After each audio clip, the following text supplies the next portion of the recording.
উল্টে যাচ্ছে পৃথিবীর একজন ব্যক্তি ছিল কি ছিল না? ইলমুদ্দিন, ওর নাম আশরাফ আলী থানভীর কিতাব আমি পড়েছিলাম। ইলমুদ্দিন উনি ভারতের একজন ব্যক্তি ছিলেন, মিস্ত্রি ছিলেন, মিস্ত্রি, শিক্ষিত না, এমন তেমন বেশি নামাজিও না, টুকটাক। এই ইলমুদ্দিন, এই লোকটা ভারতের মধ্যে নবী করিম সাল্লাল্লাহু আলাইহি সাল্লামের নামে তখন ওই মুহূর্তে একটা লেখক একটা বই লিখেছিল, রঙ্গলীলা, নবীজির জীবনী দিয়ে রে, মানে নবীজি তার স্ত্রীকে নিয়ে রে অথবা আরো বিভিন্ন ইয়ে দিয়ে রে রঙ্গলীলা করেছে, এভাবে বৃষ্টি কথাবার্তা ভিতরে লিখেছে। গোটা ভারতে মিছিল মিটিং হয়েছে।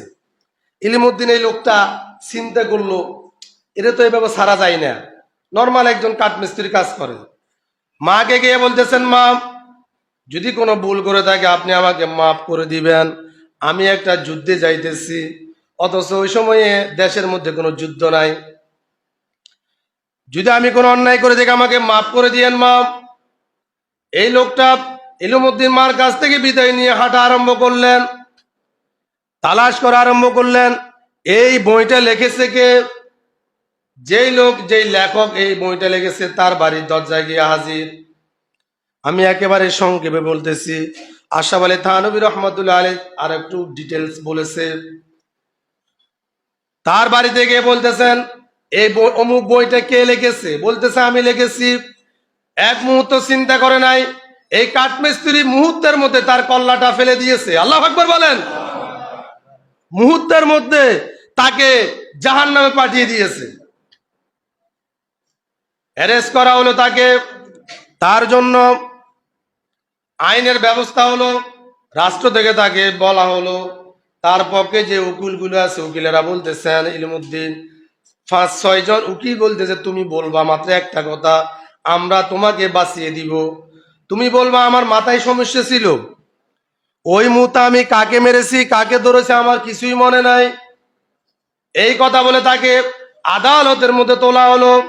কিন্তু ইলমুদ্দিন আদালতের মধ্যে জজ উকিলেরা যখন তাকে জেরা করলো, ও তাকে বলা হলো তুমি কেন তাকে অমুককে মেরেছো, লেখককে মেরেছো, একটা দেশের সুনামধন্য লেখক, সবাই তাকে চিনে, এরকম একটা একটা বড় মাইন্ডের মানুষ, এরকম একটা পরিচিত মানুষকে তুমি মুহূর্তে মেরে ফেললা, বিষয়টি কি, কারণটা কি?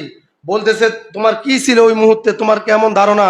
উনি এত কথা না বলে বলতেছেন, ইউর অনার, আমি সৎ ইচ্ছায় একেবারে ঠান্ডা মাথায়, আমি ইচ্ছাকৃত আমার নবীর বিরুদ্ধে কথা বলার কারণে আমি তাকে পরকালে পাঠিয়ে দিয়েছি, জাহান্নামে পাঠিয়ে দিয়েছি, আপনার যা ইচ্ছা তাই করেন। আল্লাহু আকবার বলবেন না? এরকম ইমান আমাদের দরকার আছে না নাই? তারপরে না আপনি মুসলমান, আমরা মুসলমান, সারা জীবন যদি আপনি শুধু খান আর ঘুমান আল্লাহ ইলাইল্লাহ পড়েন, এতটুকু মুসলমানই তো না। এরকম আমল ওমরও করেছিল, আলীও করেছিল, কিন্তু কি তারা কি যুদ্ধ করে নাই? সময়ের পরিপ্রেক্ষিতে যুদ্ধ করা লাগবে কি লাগবে না? নবী করিম সাল্লাল্লাহু আলাইহি ওয়াসাল্লাম এই যুদ্ধের জন্য, এই জিহাদের জন্য নামাজ পর্যন্ত কাজা করেছে, রোজা পর্যন্ত ভেঙেছে, ঠিক না বেটি? ইলমুদ্দিন এইভাবে যখন তার জজকে যখন এই কথা বললেন, তখন তাকে ফাঁসির কাস্টে ঝুলাতে হবে। রায় হয়ে গেল তাকে ফাঁসির কাস্টে ঝুলিয়ে তাকে মেরে ফেলো। তাকে তার পক্ষের আইনজীবীরা বলতেছেন, ইলমুদ্দিন তোমাকে আমরা বললাম কি তুমি করলে নাকি?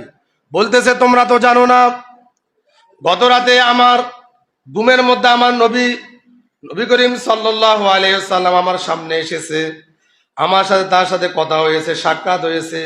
আমার নবী সাল্লাল্লাহু আলাইহি ওয়াসাল্লাম বলতেছেন, ইলমুদ্দিন তুমি 1 সেকেন্ড দেরি করো না, যত তাড়াতাড়ি পারবা তত তাড়াতাড়ি আমার কাছে তুমি চলে আসো।